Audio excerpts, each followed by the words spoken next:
A gente tem que separar duas coisas. Primeiro, como você sendo técnico em elétrica, eletrotécnico, automação, que seja, você tem que analisar uma coisa. Primeiro, dificilmente você vai pegar um motor e vai dimensionar para uma determinada aplicação, porque dimensionar um motor para uma aplicação envolve diversos tipos de conhecimento, porque o motor é uma máquina que está elétrica, mecânica, ou seja, ele faz conversão de energia elétrica para mecânica. E para cada situação existe para cada situação você tem uma fórmula, você tem que fazer uma análise física para dimensionar. A gente está partindo do ponto que você já tem, assim... Só título de curiosidade, por exemplo, um engenheiro civil, um engenheiro ambiental, que nem eu, por exemplo, necessita de um motor trifásico. O que é que o engenheiro enxerga? Eu só sei dimensionar a potência do motor. Então, eu chego lá para o Jaras e para o Alex e digo, olha, a potência do motor que eu quero é isso daqui. Então, como é que eu chego nessa potência? Através de cálculos que são específicos da minha engenharia. Perda de carga, vazão que eu necessito, consumo e etc. Então, um técnico, ele vai executar, não é isso que você estava falando? Ele vai executar muitas vezes que os engenheiros calcularam.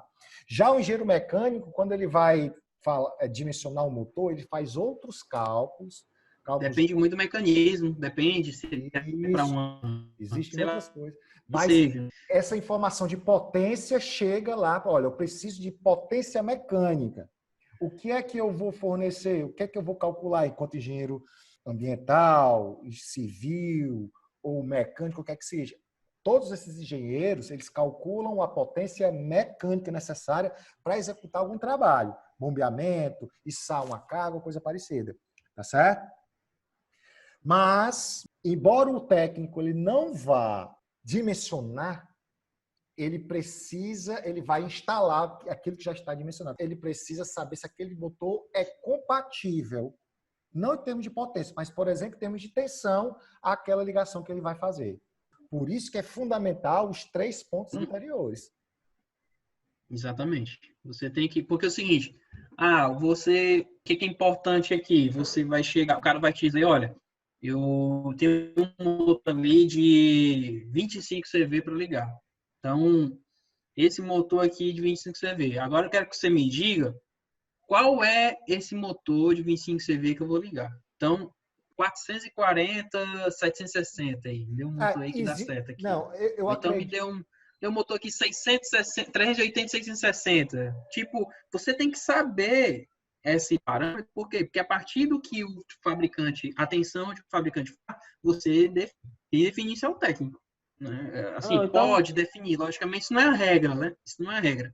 Então, assim, como já foi falado, né? O cara, quando você vai instalar, você tem a potência mecânica que você tem que fornecer. Aí, lógico, aí você, além da tensão que você tem que interpretar, você tem que indicar. Eu tenho uma tensão aqui, como já falou, que a minha tensão de linha é 220, minha tensão trifásica, né?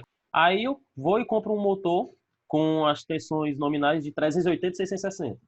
Esse motor vai poder ser ligado? Né? Diretamente não. Então, você tem que saber interpretar, além da tensão, você tem que saber as características da aplicação. Então, aí características...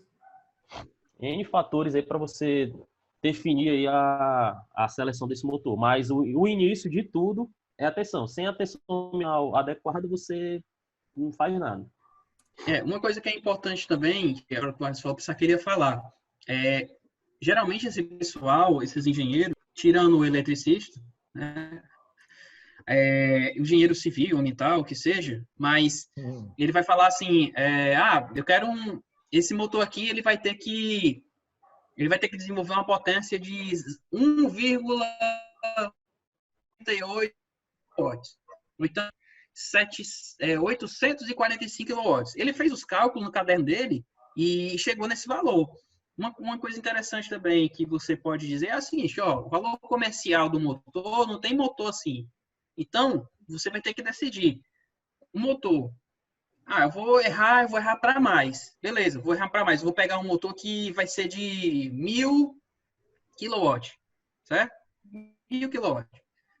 Vou colocar ó, a carga, vou botar um motor de 1000, que é o comercial. Nem sei, não lembro aqui. 1025, não lembro aqui muito bem. 1225 quilowatts. Aí, beleza, esse é um motor comercial. Só que você tem que tomar cuidado, ó. O motor comercial, ele é muito acima do que a carga exige. Você vai ter penalidades. Você pode ter penalidades, né? Penalidades no fator de potência. Você pode ter penalidades em algumas penalidades por Excelente, tá excelente trabalhando com observação, poder viu, Jadson? que definir isso aí, né? Excelente observação. Ó. Vocês estão vendo aí essa tabela que eu tô colocando aí. Aqui nós temos uma tabela que é interessante e ela vai ao encontro que o Jorge está falando aí. Ó. Aí a questão que se faz é o seguinte, né? Vamos fazer aqui uma pergunta para o cara pensar. Será que é bom você estar sempre o mais próximo possível do 100%? Ou será bom a gente preservar um pouquinho? Rapaz, eu estou com pena desse motor, vou deixar só ali no máximo chegar nos 70%, no máximo 50%, porque eu quero preservar meu motor. Será que seria interessante isso? Então, por que eu estou dizendo isso? Porque às vezes você tem uma certa necessidade de potência mecânica e você sobredimensiona demais o motor. Aí o que é que isso vai acontecer, por exemplo, em dois parâmetros aqui que a gente vai analisar. Um é o rendimento e o outro é o fator de potência. Um é o rendimento Exatamente. e outro é o fator de potência. Olha só, se você tiver pena do motor, quer usar só 50% dele. Olha o que vai acontecer aqui, ó. Aqui, a 50%, esse motor aqui é um motor pequeno. Vamos pegar um motor um pouquinho maior? Não tem um motor Tem um maior. motor de. Só tem até aí, é? Só É tem, porque esse é essa monofásico, tabela porque esse é aqui. monofásico, é da tabela Tem monofásica. trifásico, não, hein? Trifásico? Ah, esse aqui é monofásico, é? É. É. Ok. Enfim, vamos nesse do monofásico aqui. Monofásico também é uma É a mesma aplicação, regra, a mesma regra. é a mesma regra É a e mesma ele regra. também é o motor talvez mais popular aí para a grande maioria. Que o pessoal às vezes pode, pai, bote um motor maior nessa bombazinha aí que vai melhorar, não é isso? Isso. Acha que o problema é o tamanho da bomba, não é isso? Então ele pode querer colocar uma bomba maior para não queimar. Aconteceu já isso comigo. Né? Eu tinha. Todo Saúde, meu mundo amigo, coronavírus. Vixe, Maria. Valeu. correr, desgraça. Ainda. Não, tem coronavírus aqui, não. Aí eu já tive isso no laboratório de fundição que eu trabalhava. Eu trabalhava no laboratório de fundição da UFC e tinha um moinho de bolas lá, que era um equipamento que ele era tracionado por um motor monofásico. E esse motor vivia queimando. Direto queimando. O professor direto dizia, botava lá o motor para enrolar o motor de novo, né, consertar o motor. E aí esse motor tornava a queimar novamente. Sempre. Aí o que foi que eles pensaram? Não, vou aumentar aqui porque o motor deve estar trabalhando muito sobrecarregado. E olha, quando você analisa essa tabela aqui, o que é que acontece quando você aumenta a potência do motor, aumenta a potência mecânica e, por consequência, você não vai utilizar o motor próximo ali de 100%. Olha só, aqui, vamos pegar um motor aqui, sei lá, Olha só esse motor aqui, ó. Se você observar aqui, se você tiver um motor desse de 2 CVs, tá certo? Se você, olha o que acontece com o rendimento dele. O menor rendimento dele é quanto menor a potência dele, quanto menos você utiliza da potência do motor, menor é o rendimento. E também menor é o fator de potência, tá vendo? Então, sempre que você está sobredimensionando o motor, você está sendo ineficiente, portanto, está gastando mais dinheiro do seu cliente e sendo, portanto, ineficiente. Tá certo? A regra é clara, meu amigo. A regra é clara. Você não pode nem subdimensionar e nem sobredimensionar. Você tem que saber Exatamente. qual é o motor ideal para aplicação e ponto. Essa é a definição. Exatamente. Então, meus amigos, como a gente está vendo aqui, está provado para vocês que quanto mais próximo você ficar dos 100%, maior é o seu rendimento e maior será o seu fator de potência. Portanto, mais eficiente será o motor. Mas você pode estar se questionando aí, se eu ficar muito próximo do 100%, não tem risco de o motor não dar conta do serviço? O que é que tu acha? Pronto. Deixa eu falar um pouquinho sobre isso. Como o Alan comentou, O ideal é que você sempre trabalhe próximo ali do 100%, né? Próximo da potência nominal que o motor já vem aí especificando em placa. Porém, existem aplicações onde você tem uma variação muito grande da carga. E nessas aplicações, pode, uma ou outra vez, ali, esse limite da potência nominal ser ultrapassado. Mas existem motores que podem ou não permitir essa ultrapassagem. A gente tem esse parâmetro aqui, ó. FS, ó. Show. O que é esse FS? FS, pessoal, é o fator disso. Então, o que é o fator de serviço? O fator de serviço é o dado de placa que define o quanto de potência a mais ele pode desenvolver sem estar em sobrecarga, propriamente dito. Então, todo fabricante tem esse cuidado.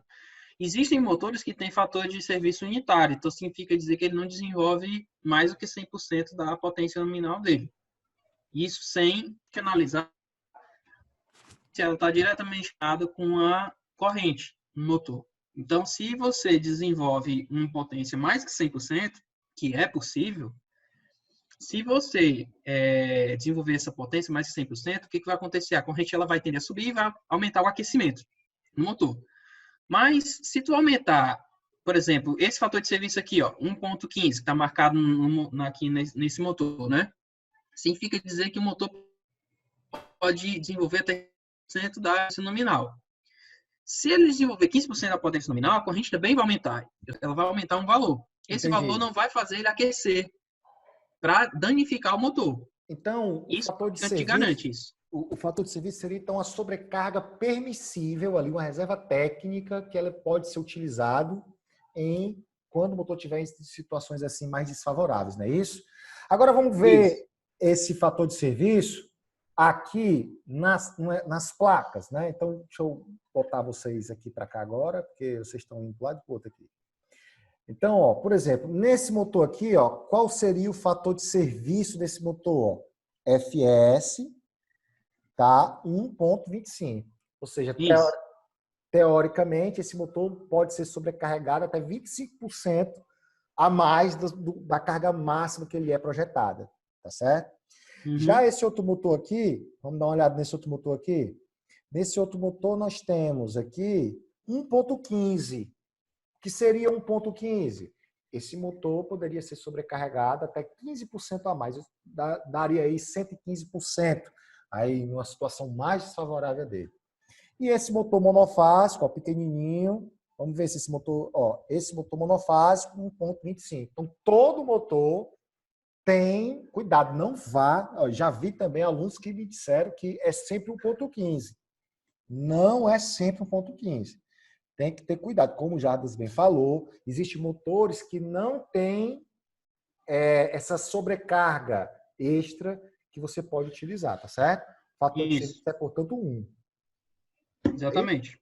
Exatamente. Então, para cada motor, a gente vai trabalhar com a sobrecarga permissível para que o motor não venha a ser danificado, tá certo?